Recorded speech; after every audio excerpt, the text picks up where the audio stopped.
Hello everyone, I am Gurjeet Kaur and you are watching Gur Academy. And today's topic is Reforms of Lord Cornwallis. This topic is important part of the syllabus of BA second year. So students, आज हम Cornwallis के द्वारा भारत में जो सुधार किए गए उसको पढ़ेंगे। सबसे पहले इनके शासनकाल को देख लेते हैं और इनकी अर्ली लाइफ को। लॉर्ड कॉर्नवालिस का जन्म 1738 में हुआ था। भारत में आने से पहले वे आयरलैंड में एक लॉर्ड लेफ्टिनेंट के ओहदे पर विराजमान थे। 1786 में एक एक्ट पास हुआ जिसका नाम पिट्स ऑफ इंडिया एक्ट था, जिसके अनुसार कोर्ट ऑफ डायरेक्टर ने उसे भारत का गवर्नर जनरल बनाकर भेजा था। वह सबसे पहले भारत में 1786 से लेकर 93 तक और सेकेंड टाइम 1805 में थोड़े टाइम के लिए भारत में गवर्नर जनरल रहे थे। उनका ये शासन का पीरियड जो है उसमें भारत में शांति व्यवस्था कायम हुई।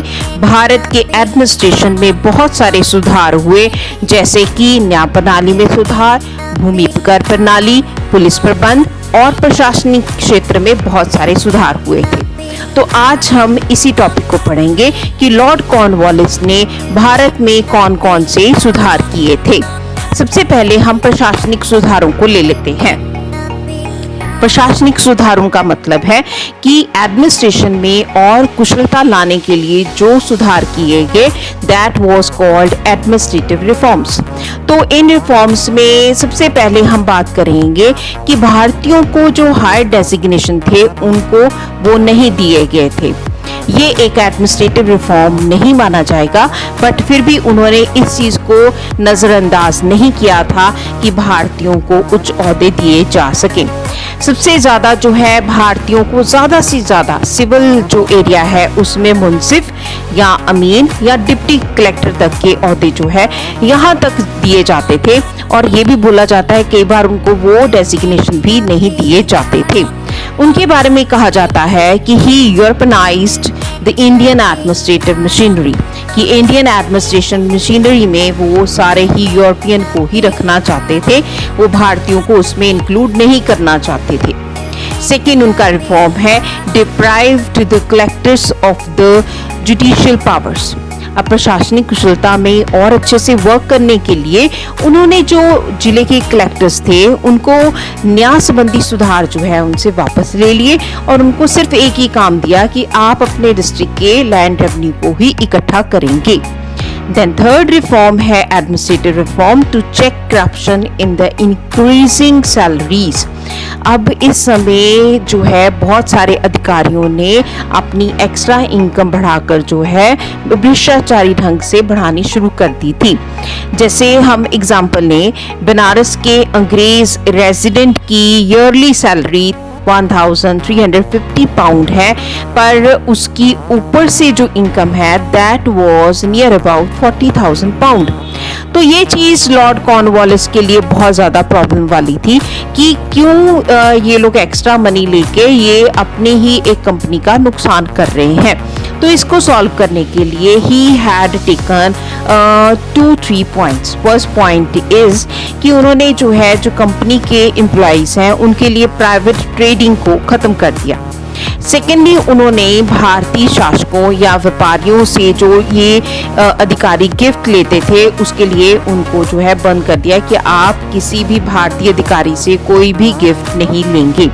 अब इस प्रॉब्लम को सॉर्ट आउट दो चीजें तो रोक लगा दी, तो इसको सबसे बड़ा काम उन्होंने ये किया कि ईस्ट इंडिया कंपनी के जो एम्प्लॉइज हैं उनकी सैलरीज को उन्होंने बढ़ा दिया था। तो इससे कहीं ना कहीं ये प्रॉब्लम जो है वो बहुत अच्छे ढंग से सॉल्व हो गई थी। नेक्स्ट रिफॉर्म्स हैं हमारे रिफॉर्म्स इन पुलिस डिपार्टमेंट। तो पुलिस डिपार्टमेंट में हम पहले पढ़ चुके हैं कि कलेक्टर से जो है न्याय संबंधी जो जुडिशियल राइट्स हैं वो वापस ले लिए गए हैं।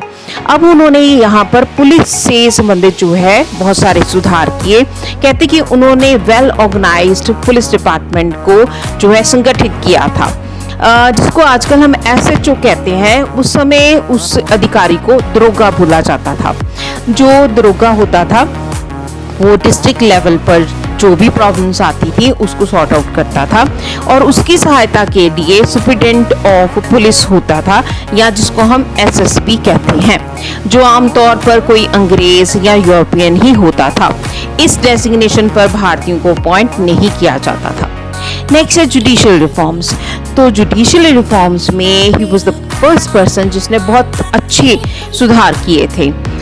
इसमें उसने जो है न्याय व्यवस्था जो है उसमें भारतीय रंग को भी ऐड कर लिया था। ठीक है, भारतीय रंग का मतलब है कि उसने जो है यहाँ पर कॉर्नवालिस कोड दिए थे।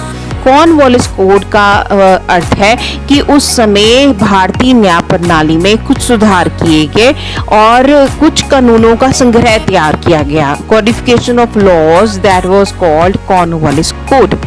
तो इसमें जजों के अधिकार, अदालतों के अधिकार निश्चित किए गए। इसमें जो जजेस हैं उनको एक तरह से निर्देश दिया गया कि आप अपनी मर्जी से कोई भी डिसीजन नहीं देंगे।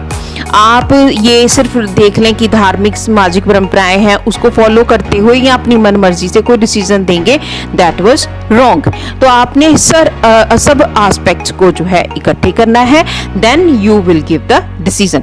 तो ये भारतीय एडमिनिस्ट्रेशन में हम कहें जुडिशियल रिफॉर्म्स में सबसे बढ़िया सुधार थे। इसके अलावा लॉर्ड कॉर्नवालिस ने हमारे जो न्याय प्रबंध है उसमें हिंदू पंडित और मुस्लिम जो काजी हैं उनको भी इंक्लूड किया था, क्योंकि उनका मानना था कि कुछ हमारे जो प्रॉब्लम्स आती हैं that was related to the religion, तो उसको सॉर्ट आउट करने के लिए उन्होंने इन अधिकारियों को भी अपनी जो अदालतें हैं उसमें अपॉइंटमेंट दी थी। इसमें दीवानी अदालतें थी और फौजदारी अदालतें थी। तो नेक्स्ट हम दीवानी अदालतें पढ़ते हैं। Civil courts. सिविल कोर्ट्स वो कोर्ट्स होती हैं जहां पर धन से संबंधित मुकदमे लेके जाते हैं। तो इस समय सबसे पहले कोर्ट थी अमीन और मुंसिफ्स कोर्ट। तो ये कोर्ट जो है जिसमें 50 रुपए तक के झगड़े का मुकदमा आता था और जिसको अमीन या मुंसिफ जो है सॉर्ट आउट करता था। आमतौर पर भारतीयों को ही इस डेजिग्नेशन पर रखा जाता था। तो ये कह सकते हैं कि ये सबसे लोअर वाली कोर्ट हुआ करती थी। सेकेंड कोर्ट है डिस्ट्रिक्ट कोर्ट। डिस्ट्रिक्ट कोर्ट में अंग्रेजों और यूरोपियनों के मुकदमों को छोड़कर डिस्ट्रिक्ट कोर्ट में सारे ही जो मुकदमे दीवानी मुकदमे होते थे वो लिए जाते थे। इसका मुखिया सिर्फ एक अंग्रेज हुआ करता था। Then 4 provincial courts of appeal. तो ये this is very important question in 2 marks.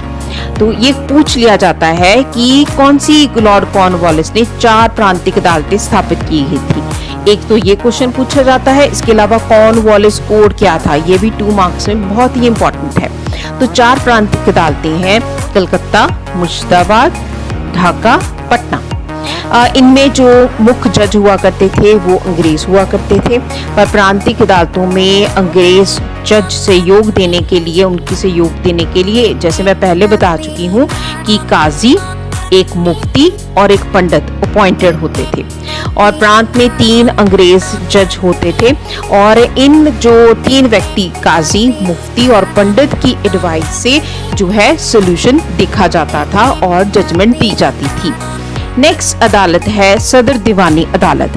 दीवानी मुकदमों का फैसला करने के लिए देश में ये सबसे इम्पोर्टेंट अदालत हुआ करती थी। इसके जज जो हैं भारत के गवर्नर जनरल और उनकी काउंसिल के मेंबर हुआ करते थे। इनके सहयोग के लिए अगेन एक काजी, 2 मुफ्ती और 2 पंडित हुआ करते थे, ताकि हिंदू और मुस्लिम पारंपरिक कानूनों के हिसाब से डिसीजन या जजमेंट दी जा सके। लास्ट अदालत है इसकी किंग एंड काउंसिल।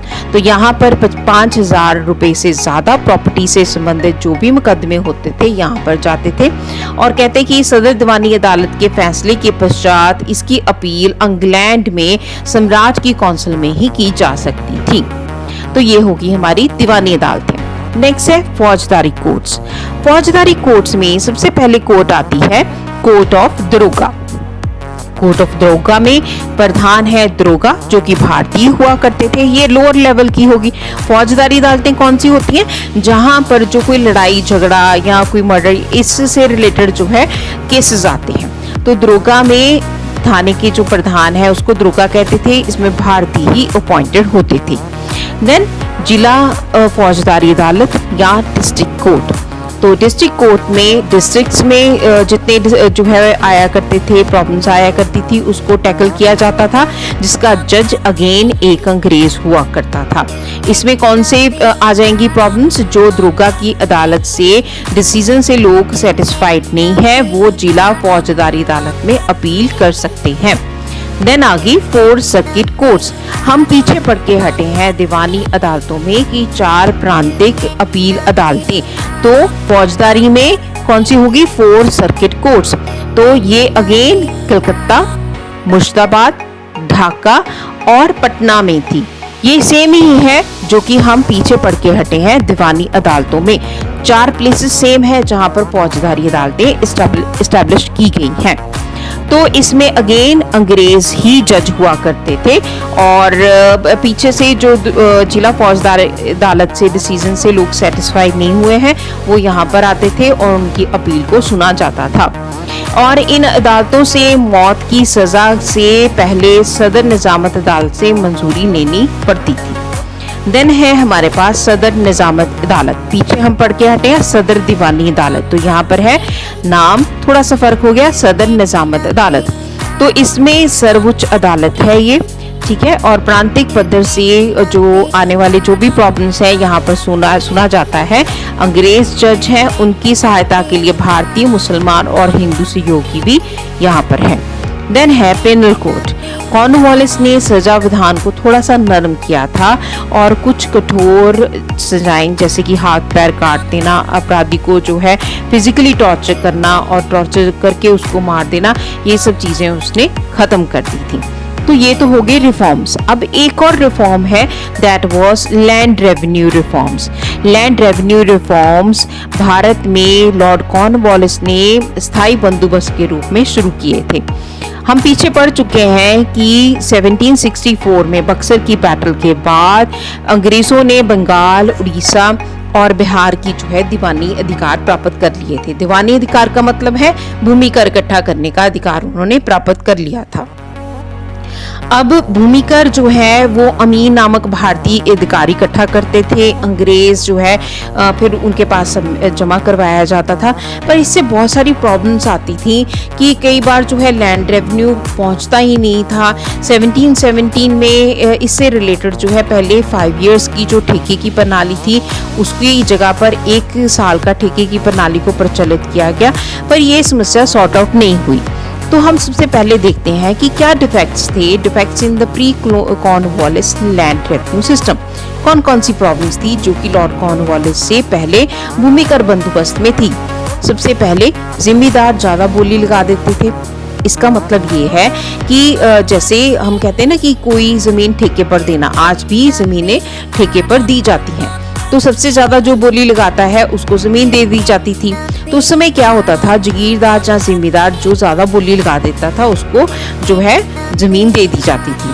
पर इन द मीन वाइल कई टाइम ये होता था कि जागीरदार जितनी उसने बोली लगाई होती थी वो देने में वो असमर्थ हो जाता था, तो ये भी एक बड़ी प्रॉब्लम थी। देन सरकार की आमदन निश्चित नहीं थी क्योंकि हर एक साल जिम्मेदारों की बोली बदलती रहती थी, तो ये गवर्नमेंट के लिए बहुत बड़ी प्रॉब्लम थी।